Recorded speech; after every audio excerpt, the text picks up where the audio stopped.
Кибер академиясы Казакстандын борборунда ачылды. Ал Астана IT университети базасында иштейт жана биринчи студенттерди кийинки окуу жылына тарта кабыл алат. Мында университетте маалыматтык коопсуздук жаатында адистерди даярдоо азырда жүрүп жатат. Бирок жаңы долбоор окуучулардын санын көбөйтүүгө, аларды алдыңкы технологиялар жана тажрыйба менен тааныштырууга мүмкүндүк берет. Академия кибер коопсуздук жаатында дүйнөлүк лидерлердин бири болгон Palo Alto Networks менен кызматташтык түзүлүүдө. Студенттерге эл аралык практикага, атайын лабораторияларга жана практикалык даярдык үчүн жабдууларга мүмкүнчүлүк берилет. Даярдоодо негизги басым жасалма интеллекти өнүгүшү менен кибер коркунучтар да татаалдашып жаткандыктан колдонмо көнүмдөргө жасалат. Серепчилердин айтымында мындай шартта келечектеги адистер акыркы дүйнөлүк стандарттарга ылайык көнүмдөрүн өркүндөтүшөт.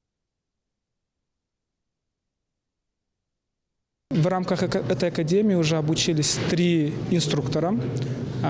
Бул академиянын алкагында университеттин окутуучулар курамынан 3 инструктор билим алышты. Академия эмне берет? Академия биринчи кезекте Palo Alto Networks компаниясынын маалыматтык коопсуздук боюнча акыркы билимине жеткиликтүүлүктү камсыздайт. Эмне үчүн бул азыр маанилүү? Анткени биз азыр жасалма интеллект доорунда жашап жатабыз. Биз күн сайын ар кандай жасалма интеллект инструменттерин өзүбүз колдонобуз. Бирок бул инструменттердин хакерлер да колдоноорун эске алыңыз. Инструментами, но также имейте в виду, что эти инструменты также пользуются хакеры.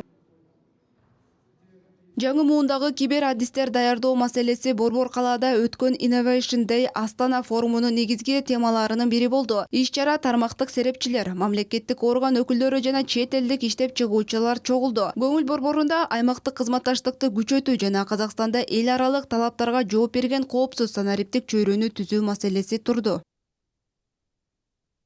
Мы будем обсуждать сегодня современные вызовы в кибербезопасности. Биз бүгүн кибер коопсуздуктагы заманбап чакырыктарды талкуулайбыз. Бул биринчи кезекте жасалма интеллект. Жасалма интеллект кеңири жайылган дүйнөдө кантип коргонуу керек? Ошол эле учурда жасалма интеллектти коргонуу үчүн кибер коопсуздук үчүн кантип колдонсо болот? Параллель түрдө бүгүнкү күндө кандай чечимдер бар? Жакынкы 1-2 жылда кандай коркунучтар болот? Жана кошумча бул маселелер боюнча Казакстан Республикасынын мыйзамдарына кандай өзгөртүүлөр киргизүү зарыл? Необходимы в законодательстве Республики Казахстан для этих вопросов.